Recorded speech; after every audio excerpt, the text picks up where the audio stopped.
The first challenge was that Elaine wanted to shoot it in continuity all at night.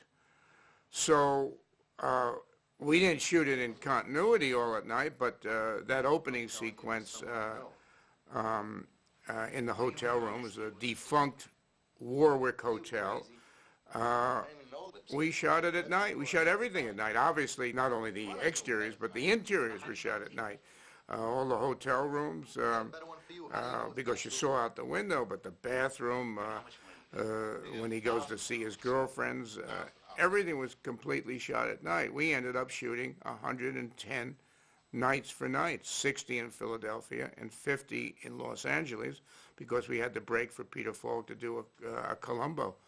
John and Peter rehearsed constantly. They would do their lines over and over again, and never stuck. I mean, they were consistent about not sticking to the script. They ad-libbed everywhere, every time. Now that I'm here, I don't know what to do. We're in the cemetery at night shooting a scene, and John and Peter were standing over what he thought was his mother's grave. And they had a long dialogue, really long piece of dialogue. Christopher Newman was our sound man, and he has like elephant ears, you know. He's a good friend of mine, but he hears everything. So he said there were too many crickets in the first graveyard. So I said, oh, okay.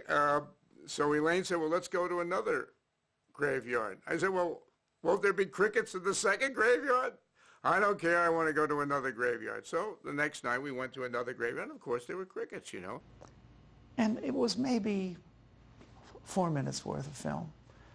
So to play it safe, because knowing that John and Peter, when they get together, they go like this. And they're off the script, and nobody knows where they are, so we need to keep rolling. So I put a fresh 1,000-foot load in each camera. And the second graveyard was right near Highway, whatever it was, you know, Transcontinental Highway. And so I had to go down on the highway.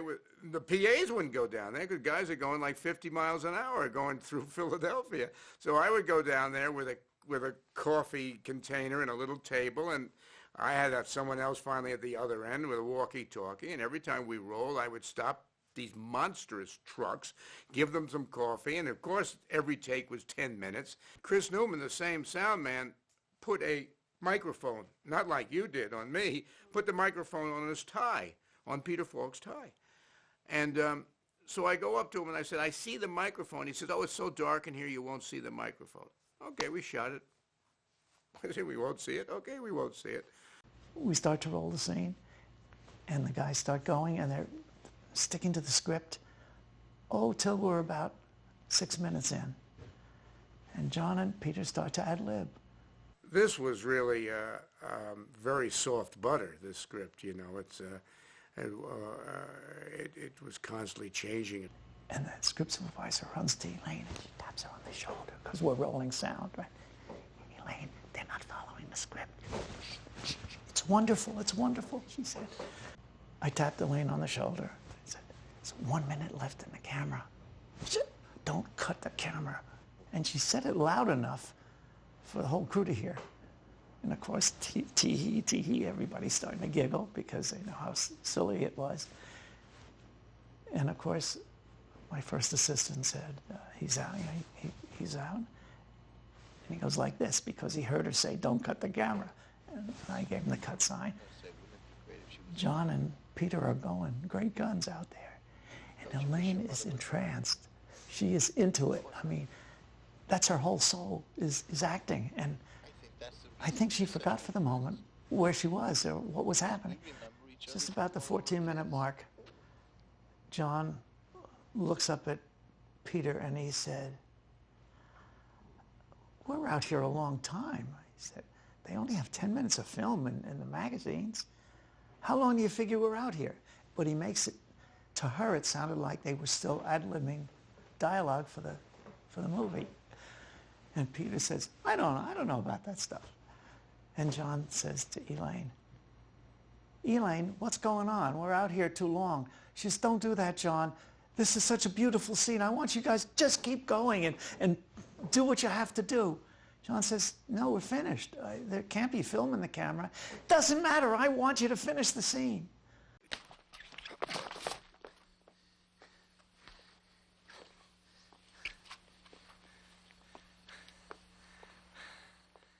I recall that quite well because Earl Gilbert, who was a Los Angeles gaffer at that time, he would climb up these telephone poles with sort of like telephone company hobbled things on their feet, would go right up. And I was with him that day, and we put up maybe, I think Vic Kemper at that time was still our cameraman. He was twice our cameraman. My challenges were lighting the whole thing. It was a lot of walking and talking. And the street was very dark. And we had to be very ingenious about hanging lights. We put up like 2K lights along this particular street. And I was up in a cherry picker doing some, and he was doing another. That was probably a longer scene to light than the cemetery was at night, because the crew had to be there during the day to climb the poles and hang stuff and get cherry pickers in to, and then we had to get permission from the city to put, not from the city, from the utility company to put lights up on the power poles. So we strung up all of these lights, you know, and then Elaine gets there that night, and this was one of those instances where she wasn't quite sure what she's happening. And we look down the street, and we get there, and she says, oh, no, I want them to walk this way. So I said, Elaine, we're lit this way. She said, I know, I want them to walk this way. This was a Friday night. I'll never forget it. So she said, well, we can't shoot it. So I said, oh, okay. Well, we'll shoot it tomorrow night. We'll have them walk this way. But there was cobblestone, a rough road right at the intersection. And so she said, well, you'll have to get that paved. So I said, paved? It's Friday, you know, who are going to find it? She said, you'll solve it. Finding power was a problem. We didn't have cables enough to spread the length of the street that we wanted to see. So, you know, we had the art department, they put plaster over the road, and the scenic artist put canvas and was painting the thing, and of course, we got it ready, and we went this way the next night rather than this way. But a story that fascinates me about this was that one of the shots was on their back, and they're walking down the street, and the camera's following them like this, and they're going like this, like this, like this. And Ricky Bravo, who was, I think he may have been from Puerto Rico or Cuba, some Caribbean island, and he looked like a pirate because on his other eye, he didn't shut it, and he looked at this eye in the camera, you know, the operator, and he's looking, and we roll it. Every take was a minute, was 10 minutes, you know. 35 millimeter. Everything was from the beginning to the end. You never pick up, you never did anything. Always from the beginning to the end. And the guys are walking, and all of a sudden, they take a left, and they go off a side street. And there's nothing in the frame. This is, you know, midnight. There's no one there in the frame, and so Ricky Bravo says, cut. And Elaine goes up to him, and she's furious. She says, why did you cut the take? And he says, well, there's nobody in the frame. She says, yes, but they may come back. I really became so annoyed that I told Mike Hausman I was going to leave. They started to look for another cinematographer. And John said, you don't need another cinematographer. I know how to finish this scene. And he went to Earl and he said, Earl, we're going to shoot this scene, and I want all the lights off, except the headlights of the car. And Earl said, you won't have an exposure. And John said, are you kidding? I've seen Vic do this 1,000 times. I know it'll work. Finally, the gaffer, Earl, came up to me, and he put the meter in front of me and pushed the button, and it was like on 0. And he said, there's no light out there. You won't see anything. I said, don't tell me. I'm not the DP. Tell the Cassavetes. He's the DP. And John said, oh, it's going to be beautiful. About 4 o'clock in the morning, I get a phone call. It wakes me up. And my head's still a little foggy, and it's the lab. they have a terrible problem. I get to the lab and they put the film up and it's blank. I mean, somebody from the lab, one of the timers or somebody, they called everybody in to analyze it. I saw a speck of light. So they roll back and frame by frame, you know. And sure enough, it was when the car came through, that was the only light in the shot, but it was only a speck. And it's because, and I didn't know at that time that John had told Earl to turn the lights off.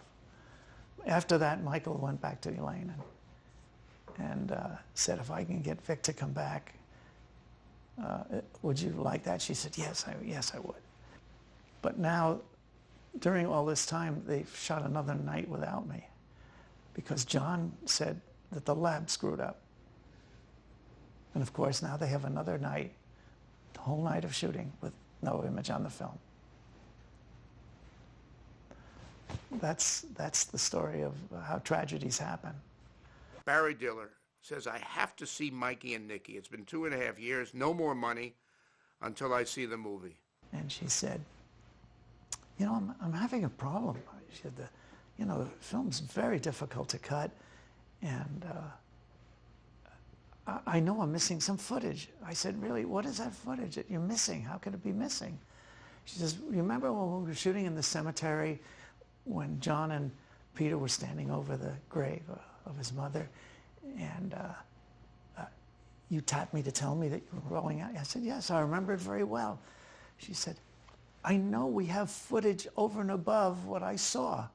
Where is the extra footage? I said, Elaine, we don't have that footage. That footage was spoken after the film ran out. Never, I don't think it really ever dawned on her the reality of what had happened. Because she knew, she remembered the dialogue, she remembered the ad libs, but she really didn't believe that we didn't shoot that on film. Isn't that amazing? And we were in the third or second reel of the mix at Taddeo in California. And Elaine says, okay, you can see it tomorrow at 4 o'clock. Finished movie. So, great. I call back Barry Diller and get him on the phone. I say, 4 o'clock. He said, fine, I'll be there. 2 hours later, I get a call from Barry Diller's office that Charlie Bluehorn has called an emergency meeting in New York, and Mr. Diller has to attend the meeting. He can't see it at 4 o'clock. He has to see it at 10 o'clock in the morning. This is 6 hours earlier, 2.5 years later. No one from Paramount has ever seen the movie. So I call Elaine, and Elaine says, well, tell Barry he can see the movie, but it won't be finished. So I said, oh, okay. I said, we're talking 10 to 4. The picture's not complete, but he can see it in the state it's in. Next morning, he comes at Taddeo. The first reel we screen, sound, music, dialogue, picture, everything. The second reel, completely silent. And Elaine says, well, if you'd come at 4, you'd be able to see the whole movie complete. And she does everything. Walking, Peter talking, John talking, tweet, tweet, tweet, tweet, the birds. I mean, it was, you know, if you had recorded it, it would have been a classic. And we alternate 12 reels. One reel with sound, one reel she goes, you know, John's voice, Peter's voice, you know, car driving, you know. And we watch the movie. Lights come up. Barry gets up and says, I love the movie, but why does Peter Falk have a microphone on his tie in the cemetery? That's it. There you go.